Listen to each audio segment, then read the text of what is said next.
My beloved child, I do not hold back the blessing, but I am waiting to see whether your heart is pure enough to carry it. For an inheritance is not only a reward, it is also a test hidden beneath the light. You think you are ready, but if your heart is still murky, that very blessing will become the most subtle snare, one in which the enemy does not even need to raise a hand. Remember the story of King Solomon, the one to whom the Lord gave wisdom, fame, and riches beyond compare. Yet those very blessings, when his heart slowly drifted away from the Lord God, became a blade that turned back on him. He built a temple for the Lord, but later he built altars for foreign gods. Solomon did not fall in the days of hunger and lack, he fell in the day of abundance, when his heart was no longer cleansed day by day. I do not bless you so that you may forget me, but so that you may see clearly without me.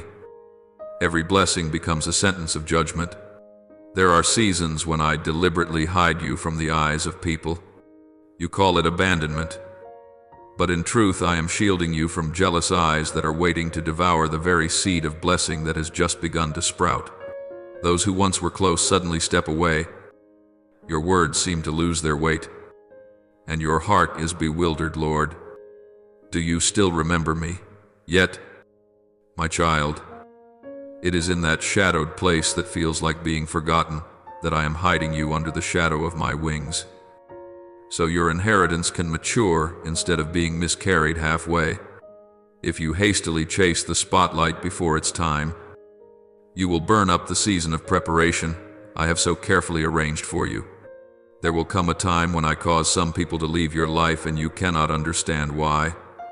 You weep over losing them, but I breathe a sigh of relief, for there are relationships that are no longer permitted to go any further.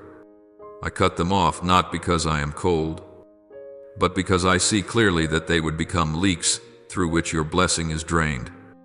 They rejoiced when you were small, but grew uncomfortable when you began to grow in me. They were silent when you were wounded, yet quick to speak when there was a chance to slander. The tighter you hold on to them, the slower you become. For there are victories reserved only for those who dare to accept the loss of certain people. When every prayer has dried on your lips, when my silence stretches so long that your soul feels lost, that is the moment the test is being raised to a new level. You ask, Lord, why don't you speak while I am signing the approval? I am examining whether you will still trust me when you no longer feel anything at all. For great blessings always come with great trials. The enemy is not troubled when you lack. It trembles when you remain faithful while you still see nothing. Do not give up too quickly, for many lose their inheritance, not because they lack anointing, but because they abandon their post in the last 5 minutes before the blessing is released. My child, there are seasons when I choose to be silent, so that you feel as if you have been left floating in a vast emptiness. You pray but hear no answer. You knock but no door seems to open. You look around and no hand reaches out to you. Your heart closes in, and your soul begins to crack, thinking that I no longer care. Yet in that very moment, I am quietly covering you in a hidden mist, because the blessing I have appointed for you is drawing near. The enemy is frantically searching for ways to destroy it. If I do not hide you, you will be exposed to the jealous rage of demons and the prying gaze of people. As the scriptures say, whoever dwells in the secret place of the Most High will always be sheltered under the shadow of the Almighty. Psalm 9:1-1. You are not abandoned, you are being hidden by me. I know that in the season of hiddenness, your heart is easily wounded. You see, those who were once close slowly drift away. Your words suddenly seem to lose their meaning, and every door appears to shut in your face. You think you have done something wrong, that I am punishing you. But my child, this is not punishment, it is protection. There are people who are no longer allowed to hear what I am about to speak into your heart, because their lips are not pure enough to keep heavenly secrets. There are places where you are no longer permitted to remain, because the soil there is no longer clean enough to nourish the seed I have sown in you. I cut things off, not because you are lacking, but because the blessing is coming too close, and I must keep you out of reach of envious souls. Understand this, my beloved, when I hide you, I do not hide you to forget you, but to grow you. I do not want you to become someone dependent on the gaze, the praise, or the approval of the world. For one destined to carry a heavenly inheritance cannot live off the fragile applause of men. If you constantly crave recognition, you will not withstand it when I place you where no one understands you. I am teaching you the value of silence, the place where my voice resounds most clearly. Only when no one stands beside you will you truly hear my footsteps walking with you. There is a truth few are willing to accept before I lift someone up.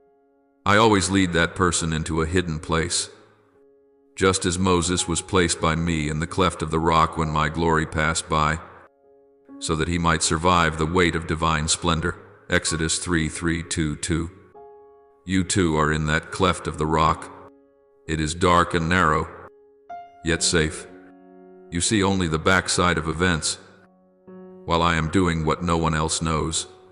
Your loneliness is not the mark of failure, but the sign of birth. Everything great in my kingdom is conceived in stillness. Be patient, for I am working on the deepest parts within you, the parts that the public light is not yet ready to see. If you continue to look at everything through the eyes of the flesh, you will easily come to the wrong conclusion: God has left me. And in that moment, you will step out of the refuge I prepared for you and run into the open field where the enemy is waiting. Many have done this. They stepped out before the appointed time, only to be crushed by the very blessing they had prayed for. You must understand, hiddenness is not exclusion.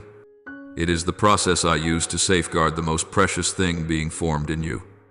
When I have not yet allowed you to shine, it is not because you are unworthy, but because I am waiting for the light within you to grow strong enough not to be swallowed by the light around you. I know you are weary, for you have waited so long and still see no change. You look around and everyone else seems to be having doors open to them, while you remain outside, knocking again and again. But my child, I have no need for you to knock on someone else's door when I, myself, am building a new door meant only for you. You think you have been abandoned, but in truth I am separating you from the crowd so that you will not be dissolved into it. I am teaching you to lean on me, not on noise, not on numbers, for you are chosen to build, not merely to blend in. A carrier of heavenly inheritance cannot be trained in the roar of applause, but only in solitude and tears. Remember David, the little shepherd boy forgotten out in the fields, while his brothers were invited to the feast with the prophet Samuel. Yet in the very moment he was forgotten, I called his name. When others thought he was unqualified, I had already seen in him a heart humble enough to be king. So it is with you today, not because you are exalted, but because you are hidden, that the blessing is preserved. Do not fear the darkness, for I am there. Do not fear being forgotten, for I am remembering you more than ever. As long as you keep your heart at peace in that secret place, I know exactly when to open the door, and when that door opens, no one will be able to shut it. I do not want you to collapse right before the finish line. When you feel most alone, that is when I am closest. I do not want you to see only isolation. I want you to see the cloak of protection wrapped around you. I do not want you to hear only the silence. I want you to hear my whisper within that silence. Rest in me. For when your heart is at rest, you will hear the heartbeat of my will. And when you realize that being hidden is not being forsaken, you will stop complaining and begin to give thanks. I am teaching you a lesson reserved only for the chosen, how to remain still in the dark when everything in you longs for the light. If you learn this, you will no longer tremble at silence, nor be anxious when others move ahead of you. For you will know that true blessing never arrives early. It comes at the exact moment you are strong enough to hold it. As I have promised through the prophet Jeremiah, for I know the plans I have for you, plans of peace and not of harm, to give you a future and a hope. Jeremiah 2:9-11. And that future, my child, is drawing closer than you think. But before your inheritance is released, I must cleanse your heart of fear and doubt. I need you to learn to be silent yet still believe, to be hidden yet still rejoice, to see nothing yet remain faithful.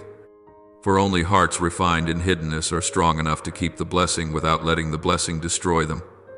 And when you have learned to be at rest in the hidden place, I will begin to prune away what no longer belongs to you, so that when the blessing comes, your heart will be light enough to take hold of it. My beloved child, there are things I must take away, not because I desire you to lose, but because I desire to rescue what remains in you. Often you cannot see it, but the people you are desperately clinging to are the very ropes tightening around your soul. I know you love them. I know you have wept over them. But my child, if I do not cut them away, you will slowly die in pity. When I allow someone to leave your life, do not see it as betrayal. See it as heaven's intervention. There are people who are only permitted to write one chapter in your story, not the entire book. If you insist on keeping them, you are rewriting a story whose ending I, myself, have already ordained. Do you remember Abraham and Lot? When I called Abraham to leave his father's house and homeland, I never told him to bring Lot along. But Abraham loved his nephew and thought that holding on to a little familiarity would do no harm. And then, in the midst of lush pasture land, Lot and Abraham parted ways in bitterness, for when you walk with the wrong person, the blessing becomes a burden. Many times the blessing is delayed not because I am slow, but because you are dragging along people whom heaven never called to walk with you. I see in your heart the fear of losing people. You are afraid of being alone, afraid of being misunderstood, afraid that others will think you are cold. But my child, if you let your emotions drive you, you will never walk in the path I have set for you. There are people who were happy when you were weak, but became uncomfortable when you started to stand up. There are people who stayed silent when you were misunderstood, but were quick to speak when there was something negative to say about you. They do not truly hate you. They simply cannot bear the light in you that is growing. The light is not at fault, but darkness will always resist whenever it is exposed. Do not blame them. Rather, thank me that I have shown you who is true and who is false before you step into a new season. You often ask, why does the Lord allow me to lose the people I love? And I still whisper in your heart, it is because I want you to be free. Every person I cut away is not a punishment, but a cleansing. If you keep relationships that feed only on emotions, you will drag them with you through a door I have never opened for them. That door is for you, not for the crowd. You cannot take everyone up the same mountain, because at the summit there is not enough room for the whole group.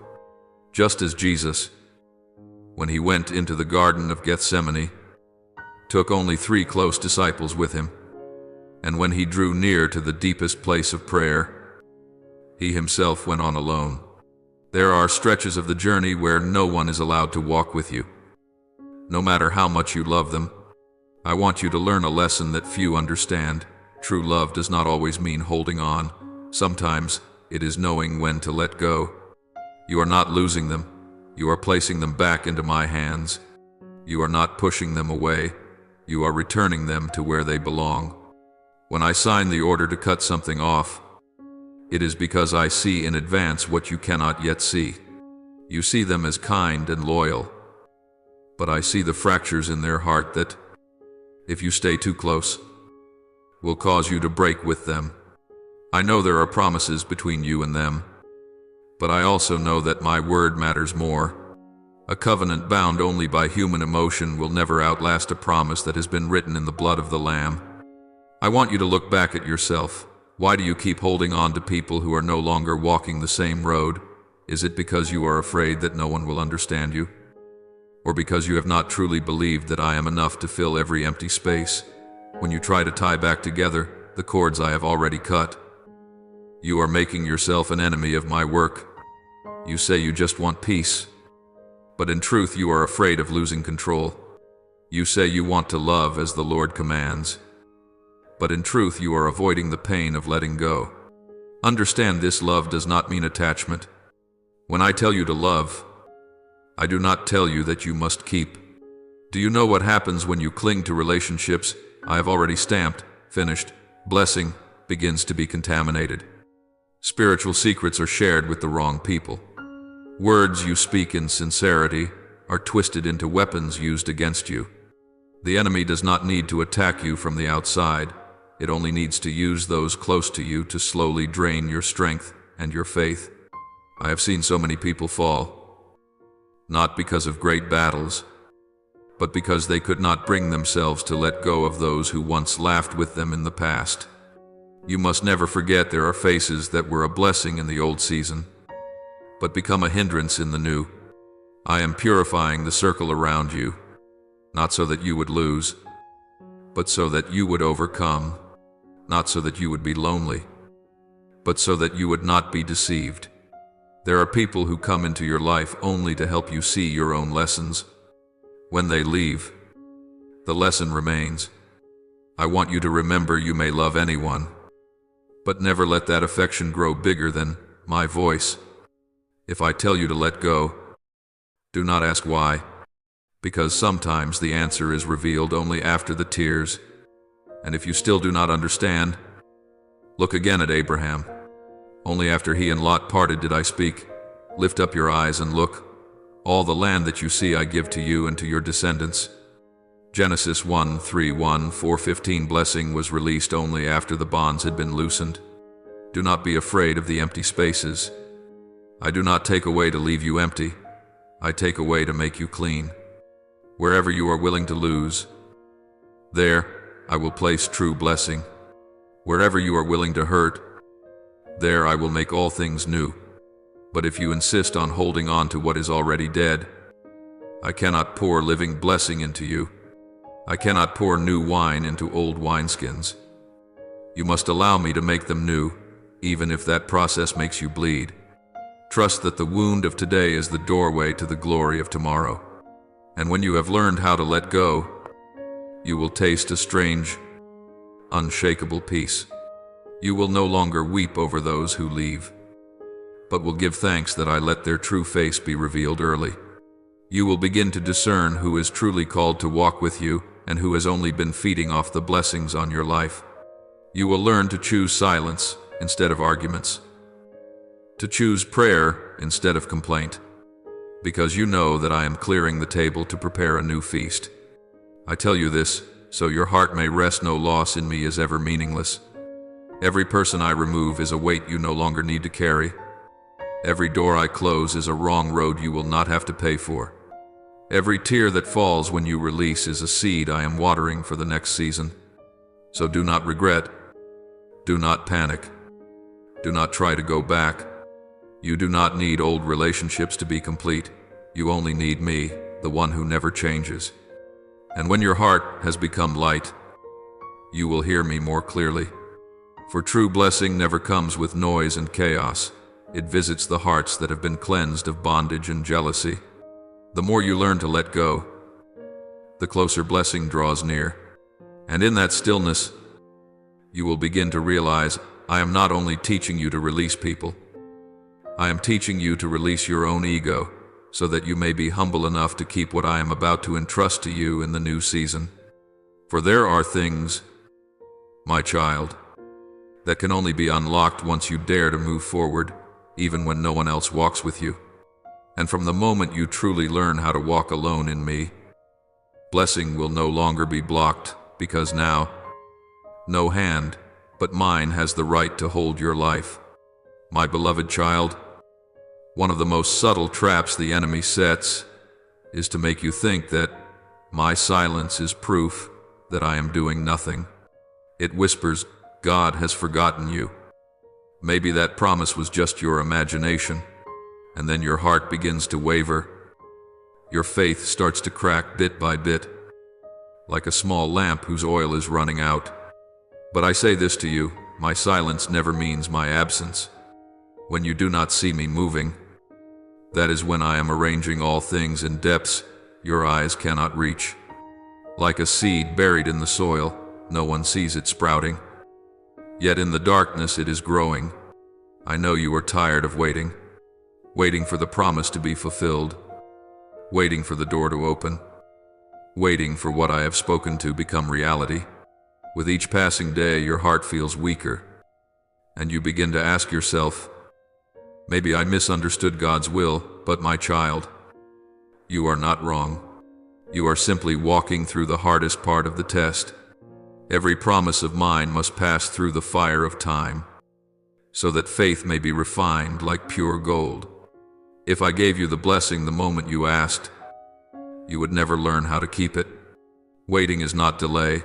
Waiting is the process by which I raise your faith to a higher level. As Scripture says, faith is being sure of what we hope for, and certain of what we do not see. Hebrews 1:1-1. And it is precisely when you see nothing that true faith is born. I see every night when you want to give up. You kneel to pray and rise again with a heart full of doubt.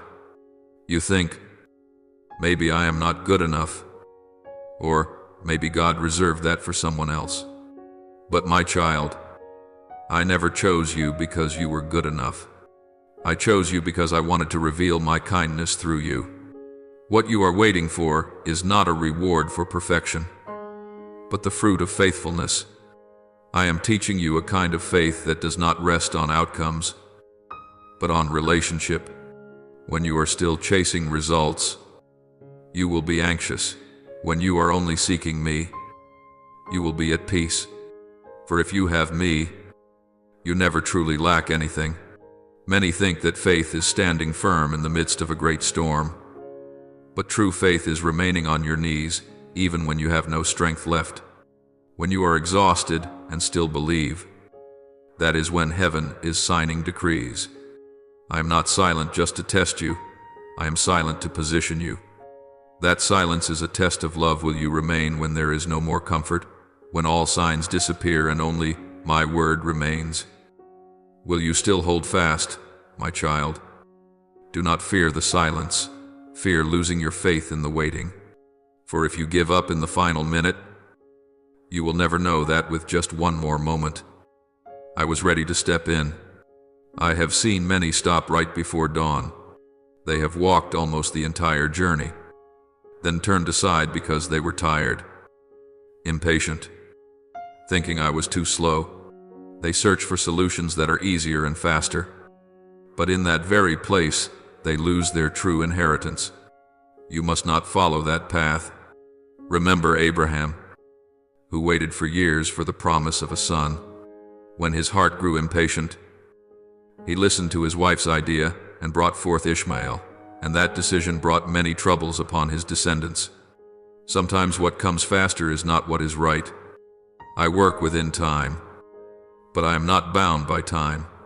As for you, if you do not learn to trust me amid delay, you will miss the greatest lesson of the one who lives under grace. You need to understand that waiting is not an empty gap. Every moment you spend there is a moment I am preparing you for what you have asked for. If you receive the blessing while your heart is still unready, that blessing will crush you. I do not want you to collapse under the weight of your own prayers. Look at Joseph. If he had left the prison earlier, he would never have met Pharaoh. If he had been rescued by human hands, he would never have been placed in the position I intended. It is the same with you. There are doors I have not yet opened, not because I forgot, but because I am rewriting the foundations so that when you step in, you will stand firm and not fall. I know there are times when you want to quit, to take a break. You look at others who seem to have it easier, who seem to be blessed more quickly, and you begin to compare. But my child, I did not call you to follow them. I called you to follow me. Their journey is not your journey. I have placed in you a different kind of grace, a grace that is born through tears, solitude, and waiting. Do not let the haste of others make you lose the rhythm of my steps. For I do not run, I lead. And whoever learns to walk in my pace will always reach the destination, even if it seems a little slower. I want you to learn a deeper kind of patience, patience in the heart, not only in outward actions. Patience is not doing nothing, it is knowing how to trust even when you are doing little. You do not need to appear strong, you only need not to walk away. Sometimes standing still is the strongest way to fight. Just keep kneeling. Keep believing. Keep remaining quietly in me, for I am never slow. Everything I have promised has its appointed time. That time is drawing nearer than you imagine, but if you leave your place, the blessing will come and not find you there. As Scripture says, let us not grow weary in doing good, for if we do not lose heart, in due season we shall reap. Galatians 6:9. My child, I do not blame you for being tired. I only long for you not to turn back. Every time you think I am far away, remember the times I pulled you out of the deepest pits. I am still that one, unchanging. Do not let delay make you doubt my love. Delay is not rejection, it is formation. I am teaching you to trust in my word, not in the rhythm of the world. And when your heart is quiet enough, you will realize it is right here, in this silence, that I am writing the greatest work of your life. When you have passed through this season of waiting, you will not be as before. You will no longer be someone who rushes after results, but one who understands the rhythm of heaven. Then I can entrust blessing to you without fearing that the blessing will draw you away from me.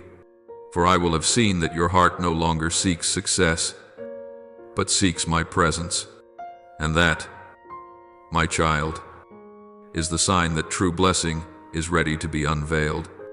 And then, when you step into that blessing, I will test your heart once more, not with lack, but with abundance itself. For sometimes what is more dangerous than failure is success without me in it. But be at peace. I will walk with you on both sides of the mountain as you climb in faith, and as you keep from falling amidst glory. My beloved child, I know there are cuts within you that time has never healed.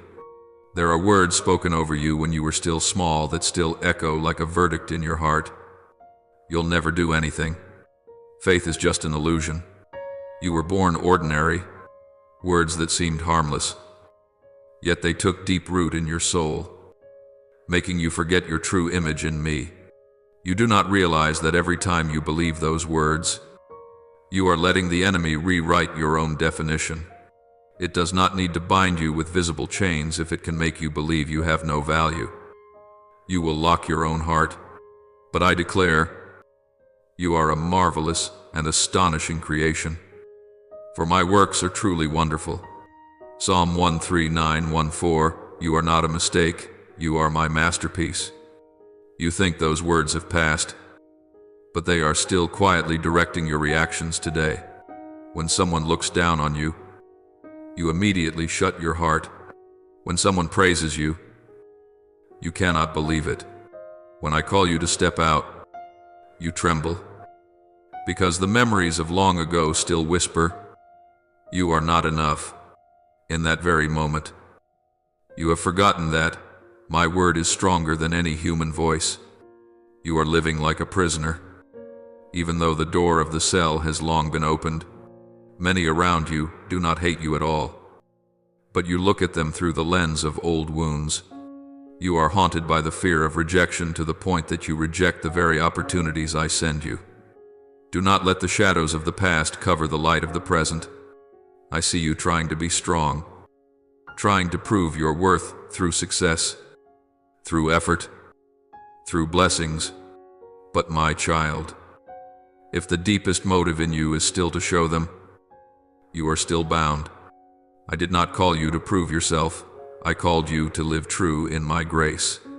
When you use blessing to cover your wounds, that blessing will become a burden.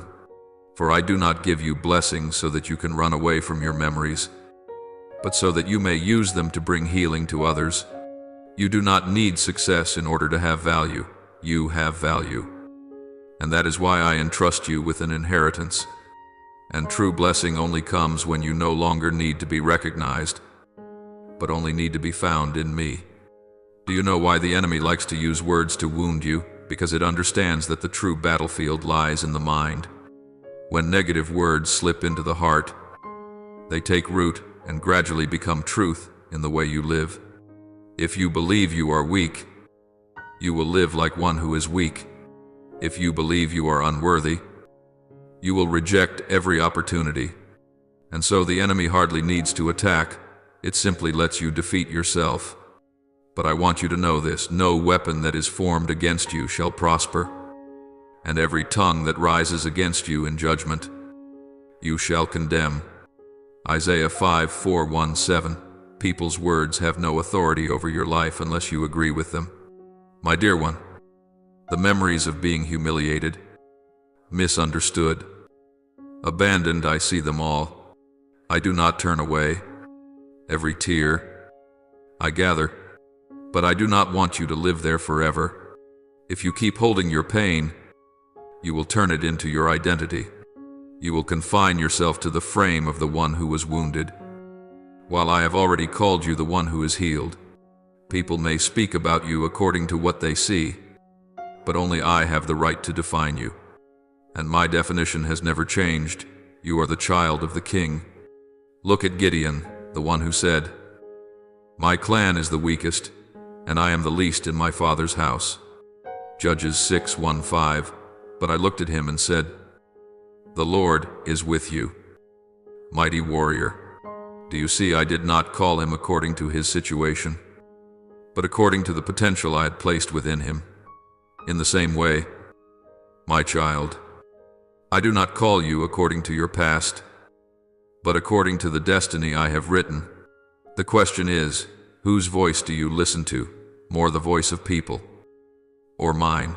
If you keep listening to the old voices, you will remain trapped inside an outdated version of yourself. But if you dare to believe my fresh word, you will be reborn right on the very ground that once caused you pain. I know there are wounds that are not easy to touch. You have hidden them so deeply that you think you have forgotten them, yet they still quietly steer your every reaction. You avoid love, fear, closeness, fear trusting. You look at people through a mist of suspicion, and I see you building walls between yourself and the world. But my child, how can light come in if the walls do not fall? I do not want you to pretend to be okay. I want you truly healed.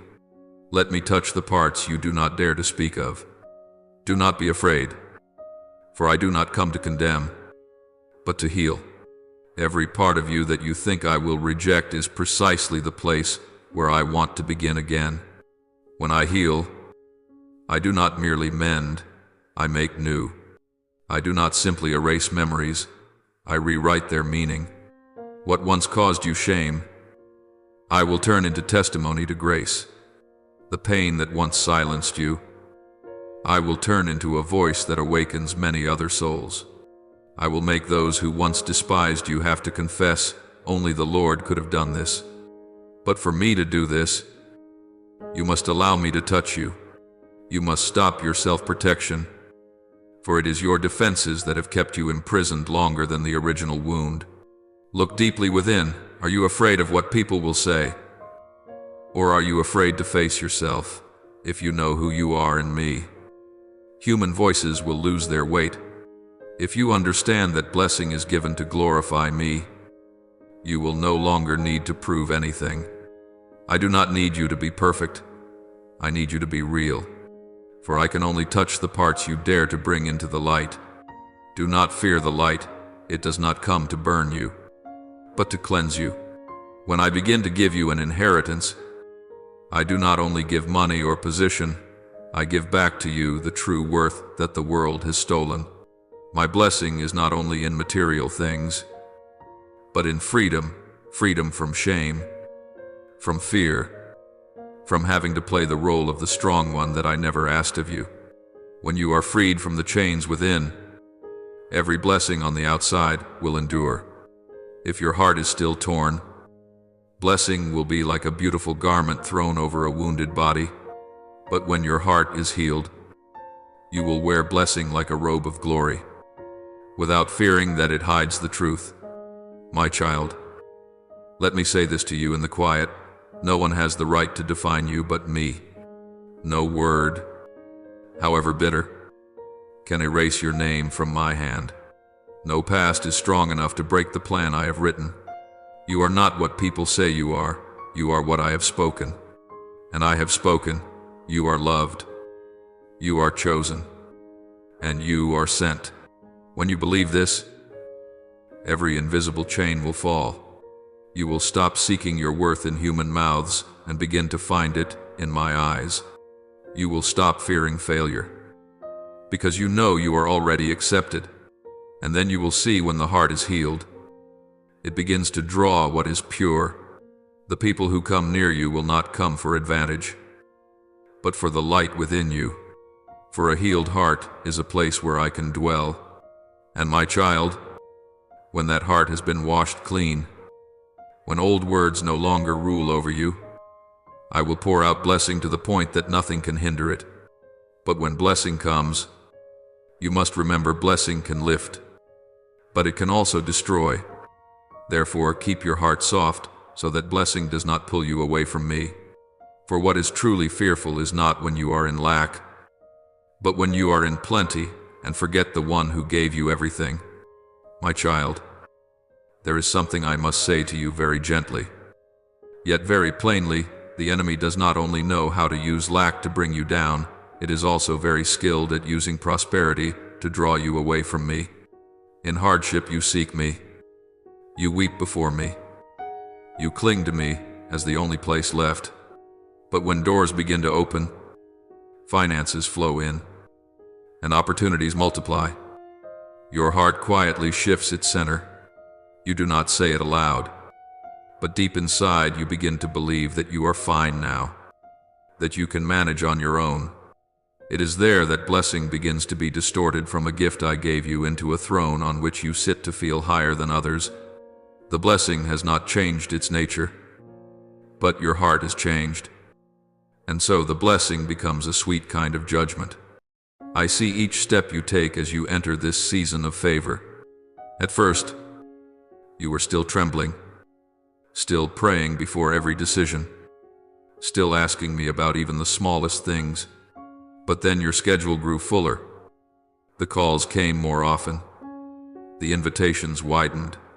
You began to see prayer as a luxury, reading the Word as something to do later, worship as only if there's still time. You forgot that what you are holding now once were things you knelt down and begged me for. You forgot that it was I who lifted you out of a low place. Just as I reminded Israel, when you have eaten and are satisfied, when you build fine houses and settle down, when your herds and flocks grow large, do not become proud and forget the Lord your God. That warning in Deuteronomy 8:1-14 was not only for them, it is for you today as well. What breaks my heart is not that you have become richer, more capable, more well-known. I am not jealous of your success, because I am the one who made a way for you. What grieves me is that when I call, you are busy when I knock. You are silent when I remind you. You say, later. Lord, you gradually value people's gaze more than mine. You weigh whether a decision fits your personal image more than whether it aligns with my will. You do not realize it, but you are stepping, little by little, away from the center of my purpose, while still thinking that you are serving God through your success. I want you to pause for a moment and look straight into your own heart. If I took away everything you have right now, would your life still feel meaningful? If every ministry, position, amount of money, and all your reputation were taken from you in a single day? Would you still find me enough? Because, my child, if, when the blessings disappear, you feel that you have lost everything, then those blessings have already become your God. I do not want you to worship the inheritance. I want you to walk with the one who gives the inheritance. As Jesus said, what good will it be for someone to gain the whole world, yet forfeit their soul? Matthew 1:6-26 was not written to scare you, but to draw you back to balance. You must understand the blessings themselves are not evil, but your clinging to them is the real issue. When you begin to think you deserve everything you have, when you place yourself at the center of the story, when you forget that all is grace, at that moment, the blessing has changed roles. From servant to master. I have seen many who loved me passionately in the days of small beginnings, but grew cold as they were lifted up. They were not crushed by suffering, they were worn down by comfort. It was not the storm, but the soft bed that put them to sleep. I do not want you to become one of them. I also see how you gradually adjust your standards to match the appearance of blessing. There were invitations at the start that you clearly knew did not come from me, but because they were so attractive, so reasonable, you convinced yourself, surely God is okay with this too. You began to sign tiny compromises, small deviations, little things that don't matter. Everyone does it. But my child, every compromise is one more step away from your spiritual safety zone. True blessing does not need you to cheat to keep it. Only what does not come from me needs deceit in order to survive. If you have to hide it, avoid the light, dodge the truth, then it is no longer a blessing. It is a snare. I am not saying these things so that you will fear blessing, but so that you will know how to guard your heart in the midst of blessing. I do not desire that you be poor in the physical sense. I desire that you be wealthy and yet remain tender before me. I long for you to have an inheritance, so that through it you can lift many up, help many suffering souls. Open your heart wider to those who are weaker. But if that inheritance only makes you build higher walls, increase the distance between you and others, drive you away from the poor, the broken, and even away from the house of prayer, then that inheritance is slowly consuming you. A blessing that comes from me must draw you closer to me, not pull you away. Be still. And let me ask you this, when was the last time you sought me just to be with me? Not for a project, not for a plan, not for guidance. When was the last time you wept before me? Not because of the pressure to succeed, but because you longed to be nearer to me. When was the last time you dared to let go of a lucrative opportunity simply because it dimmed my voice in your heart? These questions are not to condemn you, but to bring the focus back into view. For wherever your heart feels at home, that is where the true Lord of your life is. I want to teach you the art of living in blessing without being controlled by it. It is to keep the habit of bowing lower every time you are lifted higher. The higher you rise, the deeper you must kneel. The more you hold, the more you must be willing to release. Do not grip so tightly that your hands become rigid, so that when I want to use you, you are no longer supple enough to obey. Practice giving back to me what I have given you, not because I need it, but because you need to be reminded that you own nothing. You are only a steward. A wise steward never confuses himself with the master. My beloved child, I know there are moments when you worry, if I slow down in chasing work so I can be closer to God, will I lose my opportunities? I smile, because I am the one who opens and closes doors. No door that I have reserved for you can be stolen by anyone else. The only thing that can make you lose your opportunity is when you yourself step out of my orbit. Therefore, do not be afraid to slow down in order to guard your heart. Do not hesitate to lay some things aside in order to preserve our relationship. Do not be afraid to say no to invitations where I am not present. It is better to lose one opportunity and keep your soul than to gain 1,000 opportunities and lose yourself.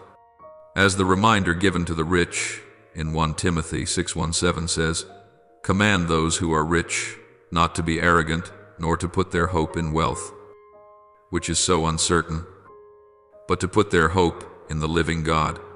That word is not only for other rich people, but for anyone to whom I have given more than others in any way: talent, influence, opportunities, resources. At any moment, you can be the rich person in someone else's eyes. So do not wait until you possess a great deal to start practicing humility. Begin now, while the blessing is still just a tender shoot. The younger the tree, the more it needs to be trained in the right direction, so that later it will not have to be cut down. Let me tell you this, so your heart may be at peace. I am not afraid of your success. I only fear that success might take you out of my hands. I rejoice when you are lifted up, but I grieve if, on the day you are honored, you no longer recognize my voice amid the applause. I am proud when the world sees my light in you, but I am sorrowful if you use that light to shine on yourself instead of pointing back to the true source. You were not born to be a star, you were born to be a mirror. The clearer the mirror, the more sharply my image is seen. Therefore, my child, keep your heart soft before me. That is the only way for blessing not to turn into an idol. Every time you realize you are clinging to something more tightly than you cling to me, dare to lay it on the altar. Every time applause stirs your heart more than my voice does, return to the secret place. Every time your schedule fills up to the point that there is no room left for me, let me cut it back. I do not prune you to make you poorer, but so that you will not lose the most precious thing of all your soul. On the days of lack, you thought you were in danger of collapsing, but in truth, the day you are exalted is far more dangerous. Many have not stumbled in nights of tears, but have fallen on days of celebration. I do not want that to be your story. I have walked with you in the depths of the valley, and I also want to walk with you on the mountaintop. Both places require me just the same. You only need to remember this: your inheritance is not your crown, it is the evidence of my grace. If you keep this truth in your heart, then blessing will never be a trap, but will instead become a bridge by which many others are led back to me through your very life. My child, I know the feeling you have never dared to put into words, that faint stab in your chest each time you share your joy. Yet you see in the eyes of certain loved ones a fleeting glimmer of something you cannot quite name. Their smiles remain. Their congratulations are spoken, but the atmosphere around you suddenly grows heavy, as if your joy has accidentally brushed against a dark, hidden corner in their hearts. You think you are being too sensitive, but you are not. Your spirit has sensed the unrest rippling beneath the surface, right in the midst of your family, among the very ones you love. There are hearts that twist a little each time you mention victory, breakthrough, or new favor, and this hurts you, not because you despise them, but because you cannot understand why walking with me seems to make you feel lonelier. I have witnessed it all. I have seen clearly the times you shrink back, suddenly speaking less about what I am doing, simply because you are afraid of those inexplicable looks. I hear even the words you have never dared to say out loud, the questions you press down inside. Lord, why is it that the more my name is mentioned, the more I feel pushed away? I have counted every tear you have shed in the night, not because of material lack, but because of that sense of being out of sync with the very people closest to you. You have asked me not to let anything bad happen, to guard your heart from becoming bitter, to help you keep loving them without being crushed inside. I have been there in every whispered prayer. I have not missed a single sigh. There have been moments when you considered letting go, not because you are tired of me, but because you are exhausted from trying to balance between favor and relationships. You wanted to go back to being the old version of yourself, small, unnoticed, not stirring any waves. You have said to me, maybe I should stop here if I go further. I'm afraid of offending people, afraid of dragging along things I can't handle. I have heard it all, and I understand. I am not angry with you for such thoughts. I am only pained that you have not yet seen the picture from my perspective. Today, I lift you up, not with a voice of reproach, but with the authority of a father who knows the future already sealed. I say to you, do not return to the land from which I have brought you out. Do not walk backward on the journey just because of other people's eyes. The portion of inheritance I have set aside for you no longer lies in the realm of maybe or changeable. It has been decided in a place higher than every power and authority. In the throne room, I have signed my name over your portion. What has been ordained for you has already left the place of judgment and is on its way to the exact destination I have chosen, and the only address it bears is your life. No one, not even you, can cancel it, but you can delay it or turn it into a burden if you allow fear to lead you instead of faith. You have gone through a season that most people know nothing about. They only see the results. But I am the one who has seen the whole process. You were insulted and stayed quiet, misinterpreted yet chose silence, wrongly judged and did not defend yourself, but simply stood still and whispered to me, Lord, you know my heart. When you chose to let me be your defender instead of protecting yourself, you put yourself in exactly the right place for me to intervene. I have not forgotten the days when you swallowed humiliation so that no one would be hurt, so that nothing I am building would be damaged. You thought those were just a few hidden moments of weakness, but to me, they were precious stones with which I have been building a throne of grace over your life. Now is the time when the reward begins to break through. It is not just a specific gift, but a new season in which your spiritual weight is completely different from before. You speak a word, and the atmosphere shifts. You lay your hand in prayer, and chains begin to loosen. You walk into a room, and the darkness has to shrink back. This is authority forged through tears, through all the times you stayed silent yet still believed. And yet, it is precisely in this moment that the enemy refuses to sit still. It knows very well what I am about to do, and though it cannot stop my hand, there is one thing it can still target: your heart. If it can make you waver, if it can persuade you to give up with your own hands, if it can push you to break covenant, the blessing will still come, but you will no longer be standing in the right place to receive it in fullness. That is why lately your mind has felt so tangled, and you do not even know why. Familiar voices have begun to sound again from family, from relatives, from those who used to be close. They say things that sound very reasonable, that sound very much like they are concerned for you.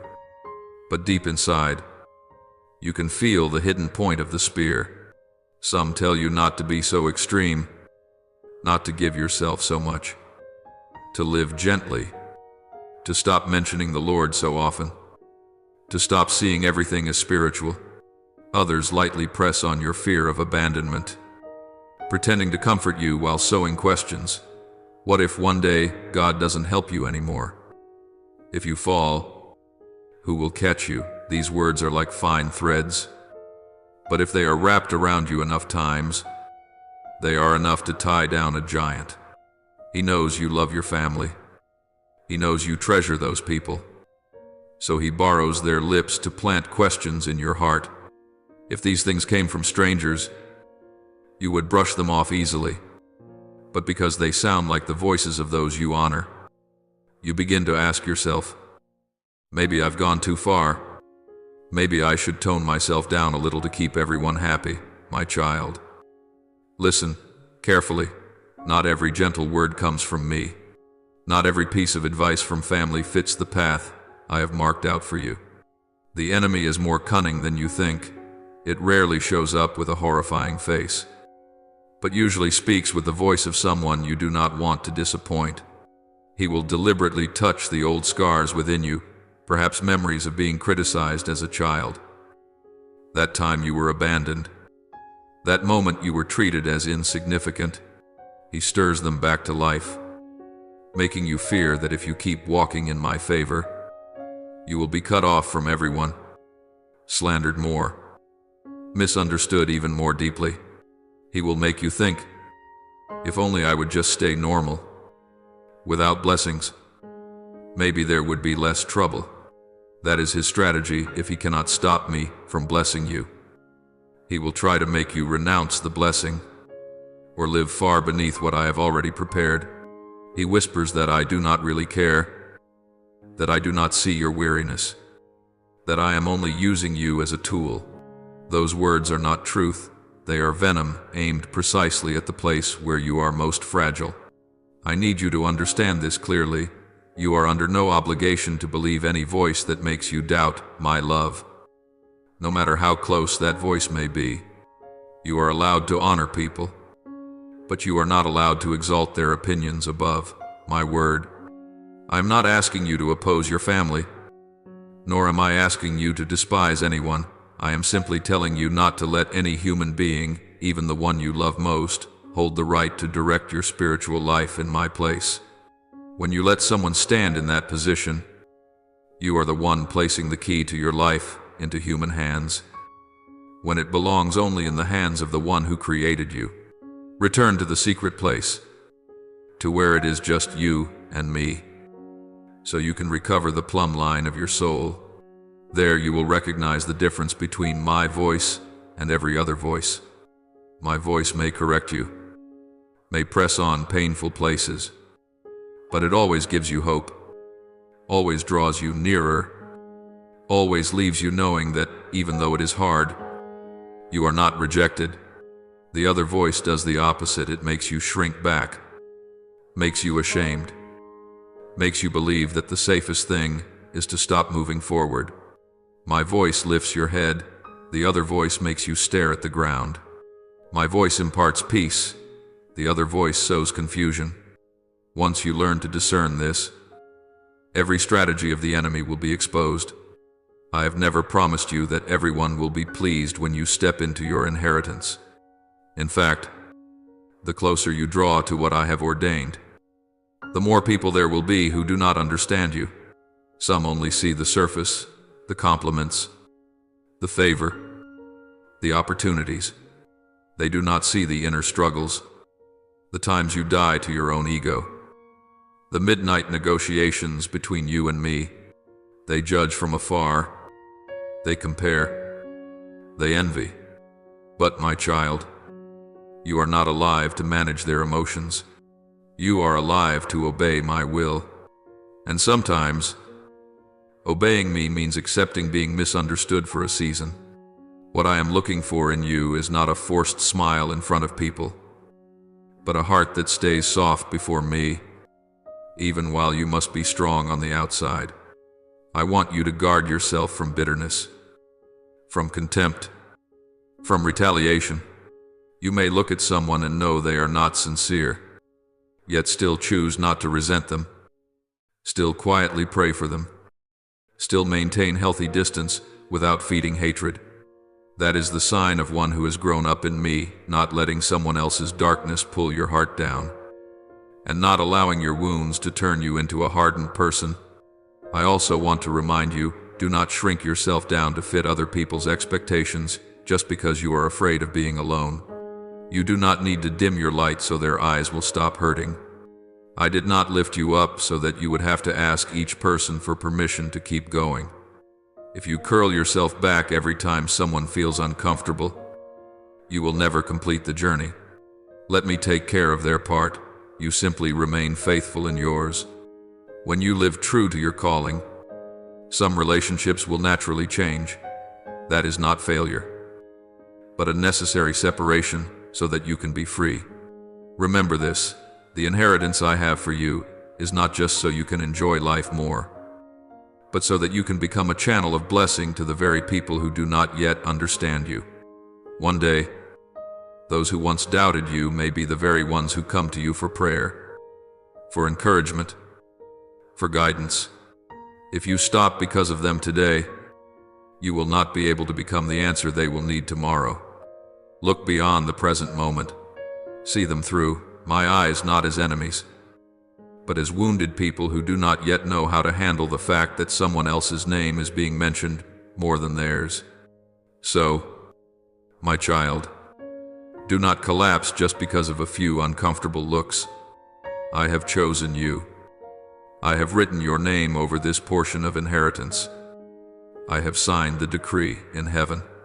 What remains is whether you will dare to hold your position. Do not let a few words, a wave of emotion, or old memories pull you out of the place I have set you. Keep your spirit awake, your ears sensitive to my voice, your feet planted where I have appointed. Do not walk away. Do not step back. Do not break covenant just because you are tired. You are allowed to be weak, but do not let go of my hand. I am walking with you into a very crucial stretch of the road. The blessing that is about to be revealed will expose the hearts of others more clearly, but it will also reveal your own. Decide now that no matter what people may say, you will choose to listen to me first. Let your hidden tears become intercession for your family and for those who are confused by the favor on your life. Let this inheritance not only prove that I am good to you, but also become a bridge that draws many others closer to me. And above all, remember, in the midst of 1,000 noises, there is one call that never changes. It is my voice calling your name, day after day, hour after hour. When you are caught in the swirl of praise and criticism, come back to the quiet place where it is just you and me. There, you will be reminded of who you are, whose you are, and what you are living for. I hold your hand, and I do not let go. Your part is to keep your ears open, so that my voice will always be louder than every other voice. As long as that remains true, the blessing will never be a trap that destroys you, but will become living evidence that I, the Lord your God, am still moving. Even in the very places that seem most filled with jealousy and misunderstanding.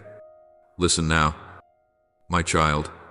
Before you could do anything for me, before you could preach a sermon, sign a contract, or step into any kind of success, I had already called you an heir, not because you have an impressive resume, or an admirable record, or fewer faults than others, but simply because I chose to love you. It was in those nights when you collapsed yet did not dare to blame me. It was in those days of shame when you still chose silence instead of rebellion that I saw what is most precious, a heart that is not yet perfect, but is willing to stay. You could have turned your back, walked away, lived as though you had never known me, but you did not. You chose to kneel, even with a heart in turmoil. You chose to lift your hands in surrender, even though you could have hidden behind a strong facade. You chose to speak blessing when your circumstances made it so easy to curse. Those small choices, unseen by the world, are fully seen in heaven, and because of those seemingly insignificant moments, I have signed a new covenant over your life. It is an affirmation not written in ink, but in the very blood of the Lamb. It is a decision not merely applauded in earthly meeting rooms, but sealed in the courts of heaven.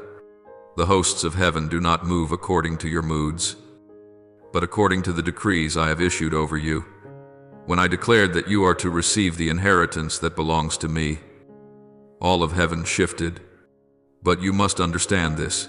Anything that carries eternal value will always stir up opposition, just as a priceless treasure is never left lying in the middle of the road. The blessing I have prepared for you attracts not only grace, but also the jealous gaze of darkness. Hell does not stay silent when a fragile child stands up to walk in my will. That is why I whisper in your heart, My child, stay alert, not staying up all night in fear, but being awake in the Spirit, able to discern what is my voice and what is the voice of seduction. When blessing begins to flow, you will naturally want to tell everyone, to share every vision, every dream, every plan. I understand that, because when you are joyful, you long for someone to share it with. But not everyone who smiles at you is truly happy to see you lifted up. Not everyone who stood by you in the days of your lowliness is mature enough to endure the new light on your life. Some people can only handle the weak version of you, not the established version of you. If you open your heart carelessly, you will find yourself pierced by blades that you yourself opened the door to. That is why I teach you secrecy. Not secrecy out of suspicion, but secrecy out of reverence for holy things. There are words I speak to you meant only for you and your Father to know together, not to be posted for the whole world to comment on. There are seeds of vision that must lie hidden in the deep soil, watered with tears and prayer, not brought out to show off in the sun when the roots have not yet taken hold. When I draw you into a quieter place, close certain conversations, narrow your inner circle. Do not be quick to assume you are being cut off. I am protecting you from eyes that have no capacity to uphold you, only to judge you. The most sincere words of gratitude you offer should be brought to me in the secret place. The tears of thankfulness should flow before me, not be turned into a performance. For there are blessings which, if not received with wisdom, will become bait for pride and a reason for people to whisper and criticize. Have you noticed that lately some connections have suddenly faded? People who were once very close have slowly drifted away. Places that used to feel familiar have grown cramped and uncomfortable. You ask yourself what you did wrong, why people's attitudes have changed, why rumors have sprung up from those you thought were safe. Your heart is tormented. You want to explain, to hold on, to make everything like it used to be. But my child, I am making things new. I am not breaking things so you end up alone. I am sifting so you will not drown in tangled ties. In some seasons, the absence of certain people is the very answer I am sending you. Even if you do not want the word loss to appear. I know this hurts you. I also know you are someone who values loyalty and affection, who does not easily cut off any relationship. You sit and remember the memories, the times you were comforted, the moments you held hands and walked through storms together. You say to yourself, could it be that the Lord wants me to be ungrateful? I hear every one of those thoughts. But I must remind you, gratitude is one thing. Giving people the power to steer your future is another. You may be thankful for what they have done for you, but you are not allowed to let them hold the keys to your life. I alone am the one who holds your destiny, no one else. If I see that the presence of someone in this new season will pull your blessing off the course of my purpose, I will gently nudge them in another direction. For them, I also have a plan of my own. As for you, I want to keep your path straight. You will see that the ones who remain by your side in this transitional season are those who are not dazzled by your shine, not jealous of your calling, not shaken by rumors. They do not need to know every detail, yet they still kneel to pray for you. They do not have to be tagged in every achievement, yet they rejoice when you advance. I am gathering such people and placing them closer to you. If you look only at the hands that are letting go and keep on weeping, you will miss the hands I have just placed right beside you. When I take some away, I am also adding others, but your eyes see only the empty space. So you think there has only been loss. What I am doing in your life is a cleansing at a deep spiritual level. I am not only purifying the external environment, but also washing away the habits that have taken root in the way you build relationships. I do not want you to connect out of fear of loneliness, out of insecurity, or out of the need to feel validated. I want those who are allowed to be close to you to be people I have first touched. Hearts that have agreed to walk through fire with me. Not people merely intoxicated with your success story. Otherwise, in time, those very relationships will become the conduit through which your blessing is drained and my name is dishonored. You may say, "But I don't want anyone to be hurt because of me." You grow restless, wanting to explain yourself to each person, to hold on to every tie, to keep everyone happy. I understand your gentle heart, but you must not let your niceness stand higher than my word to you. When I close a door, do not try to reopen it with explanations. When I remove someone from your inner circle, do not pull them back in just because you feel guilty. If you keep doing that, you will remain stuck in a whirlwind of emotions, and the blessing I have prepared for you will be delayed over and over again. Grace is not bending to please everyone. Grace is the strength to obey me even when others do not understand. Learn to place your hand over your chest and say, "My heart belongs to the Lord," for that is where the fiercest battle line is drawn right now. Your heart is the home where I long to dwell, but the enemy also fiercely wants to occupy that place.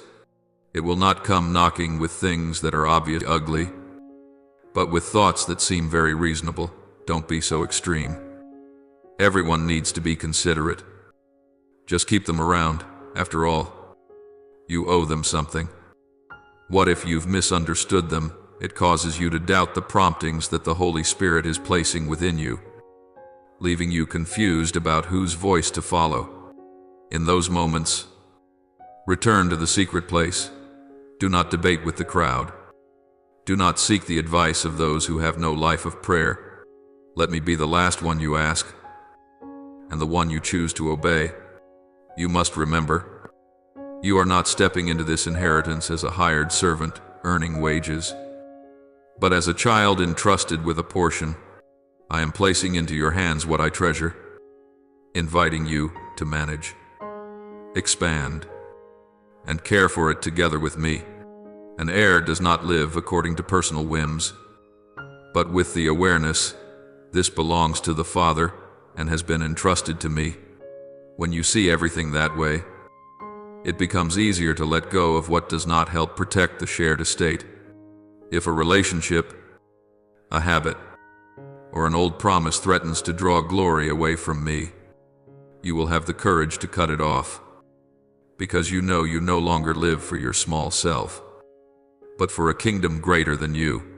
And I want you to hold this firmly in your heart every time I allow something to leave your hands.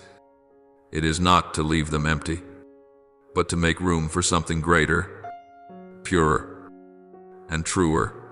Every time you feel you are being stripped, ask instead, "Father, are you making space? I do not play punishment games with you. I am preparing a place. It is only that in your eyes it looks like loss, but in mine, it is the necessary adjustment before the blessing is poured out. So do not resist the spiritual adjustments taking place around you. Do not rush to stitch back together ties that I am untying. Do not cling to the way things used to be just to spare your heart some pain. The pain you feel now is the labor pang of a new birth, not the stab of a fatal wound. I am clearing the way so that when you step into the portion of inheritance already appointed for you, you will not be dragged backward by old entanglements. You are being prepared to live as a mature heir, one who knows how to guard, to discern, and to choose me over comfort.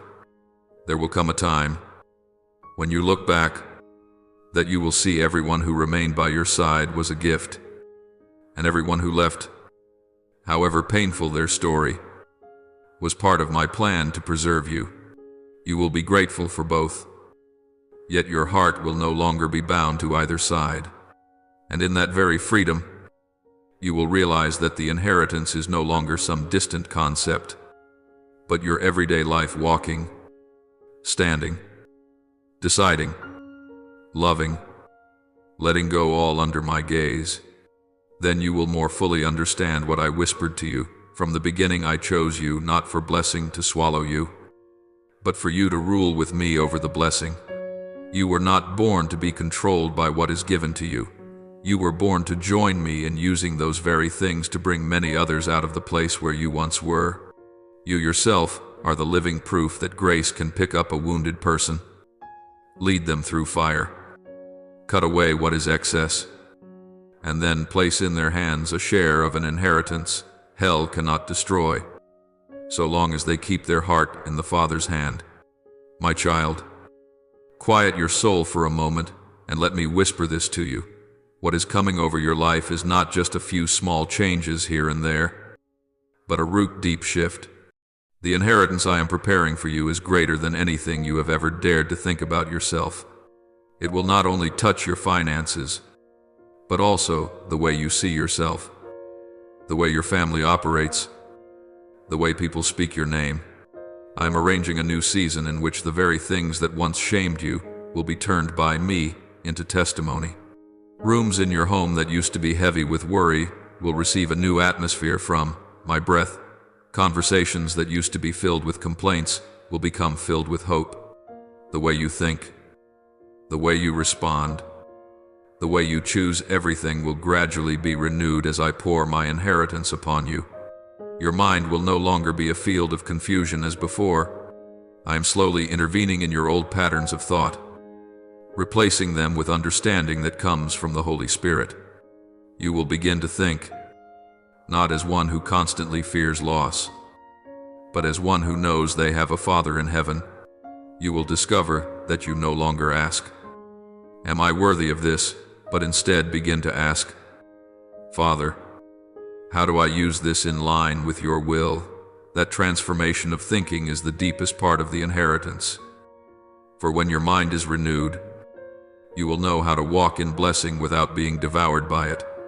The words I am speaking to you now are not for momentary comfort, but to seal a new identity in your thoughts that you are not an extra, not an outsider, but a true heir in the Father's house. Your name, which used to be mentioned with disdain, tied to stories of failure, I will gradually turn into a reminder of grace. I do not promise that people will suddenly like you, but I guarantee that the story around that name will be different. When people speak of you, they will not only talk about your stumbles, they will have to witness how I lifted you up. Your life will be like a living letter that I am writing, line after line, chapter after chapter, until in the end anyone who reads it must admit no one but God could have written such a story. I do not erase your past.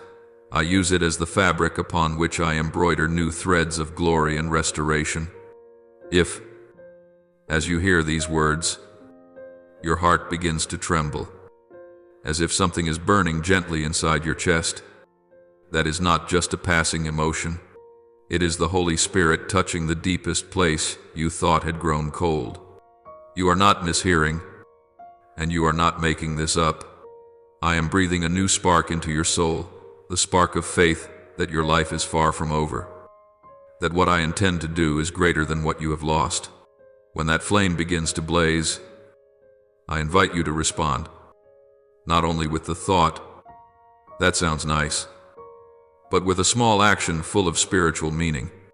Right now, as you are watching, I want you to do something very simple that carries the weight of a seal press, like on this video, as a declaration before heaven and earth that I agree with what my Father has spoken.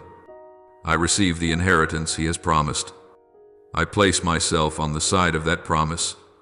I do not need likes to become greater, but you need a concrete action to mark the decision in your heart. When your finger presses down, it is not just a gesture on a screen. It is a small yet sincere response. I stand with what the Father is doing in my life. A tiny movement in this visible world can be a clear message in the spiritual realm. Do not do it out of habit. Do not tap just because people often say. Remember to like and share. I am not asking you to do this to satisfy an algorithm. I am asking you to do it as a prophetic act, as if signing your name to a covenant. Just as in days past my people had to apply the blood of the Lamb on their doorposts to mark, "This house belongs to the Lord," so today, this small action is your way of whispering to heaven, "This life belongs to you. The coming season belongs to you. The inheritance I am about to receive also belongs to you." When you do it with awareness, your heart is repositioned. You are no longer a bystander, listening to a story, but a participant in the very story itself. I hear your heart asking, "What could be so serious about a single tap?" I smile, because I do not look at the tool, I look at the attitude. I see the heart behind the action. To others it is only an icon on a screen. To me it is the first spiritual footprint you take into a new season. Every time you choose to agree with my word, you lay another stone on the path leading to your inheritance. Whenever you do something simply because you love me and trust me, no matter how small, it resounds in heaven. Do not despise simple things, for I love to use the small and humble to open great doors. When you respond in faith, the whole heavenly realm moves. It is not because I lack power and need your help, but because I honor your will. I will not force you into blessings you do not want to receive. I knock, but you must open. I invite, but you must answer. Every decision of yes, I believe, is like a strong signal echoing through the spiritual world, letting the angels know this one has taken their place of readiness. The enemy sees it too, and it understands that it is no longer so easy to push you down as before, because now you are standing on a different foundation, the foundation of faith that has been tested. Think back on how many times the enemy has tried to crush you. It has used the words of acquaintances, of family members, of those you thought were friends, to stab the softest place in your heart. It has attacked your body with exhaustion and sickness to make you doubt my love. It has assaulted your emotions, leaving you drained, weary of living, even at times wishing you could simply disappear. It has whispered, "Why keep praying? Everything is ruined already." It has pushed you into corners where all you see are walls, just so you would believe that your future is nothing but a dead end. It has twisted every angle and changed every tactic just to make you stop, give up, and walk away. And yet, look, you are still here, even when you walked very slowly, even when you could only drag yourself one step at a time, even on those nights when you had no words left to pray except a sigh. You still did not turn your back on me. You still opened your heart to listen. You still had just enough strength to seek out my words. You still quietly hoped, even when you dared not say it aloud. To others that may seem small, but to me, you have won more victories than you realize. You have come through battles that only you and I know about. Every time you chose not to return to old sins, not to quit halfway, not to deny me in your heart, in all those moments, you were sowing seeds of inheritance for yourself. It is precisely because you did not stop that now you are very close, closer than your feelings tell you. You think you still have a long way to go. But in the spiritual realm, you have already traveled a distance you never thought possible at the beginning. The enemy wants you to believe that your efforts are useless. But I tell you, not one of your tears has fallen without meaning. Not a single day you tried to stand firm has gone unnoticed by me. Not one whisper of, "Lord, I still trust you," has failed to touch my heart.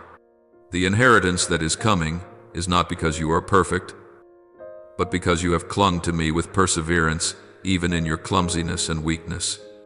I want you to listen carefully. Those who do not give up will see results. Those who keep walking, even slowly, will reach the destination. Those who hold on to faith, even if only as small as a mustard seed, will sooner or later receive the fruit of that faith. This is not an empty slogan. This is the law of my kingdom. I established it from the beginning. You reap what you sow. You have sown days and months of trusting me. You will reap a season of blessing. You have sown long, sleepless nights while still holding my hand. You will reap fresh mornings with doors open before you. Today I speak to you with the authority of the one who began all things, and is also the one who completes all things what I have ordained for you. No person, no circumstance, no power of darkness can stop. They may slander you, but they cannot cancel the promises I have spoken over you. They may shut some doors in front of you, but I can open others they know nothing about. Circumstances may delay your steps, but they cannot make me change my mind. When I release something in the spiritual realm, it will find the exact person I intended, at the exact time I desire, in the way I choose. The only thing that can make you miss it is if you give up, turn away, and step out of that flow yourself. Therefore, my child, guard your heart. Stand upon my word as someone standing on a solid rock. You have come farther than you think, and the inheritance is nearer than you imagine. Let the small action you take today, to believe, to respond, to step in, become a declaration echoing within you. I will not turn back anymore.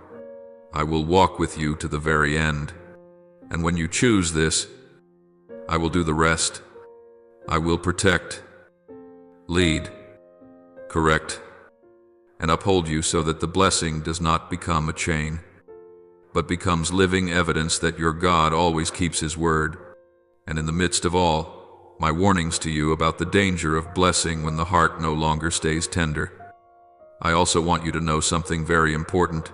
You are not abandoned in the midst of human schemes, jealousy, and plots, even if there are those who sit together just to find ways to bring you down, even if tongues secretly weave stories to stain your name, even if hostile eyes lie in wait for the day you stumble. None of these can cross the boundary I have drawn. They may conspire, fabricate, and coordinate to make you hesitate, but they cannot destroy what I have sealed upon your life. As long as you remain hidden under the shadow of my wings, remember, to me, you are not just a name on a list. You are like the very center of my eye. Whoever dares to reach out and touch you is touching what is extremely sensitive.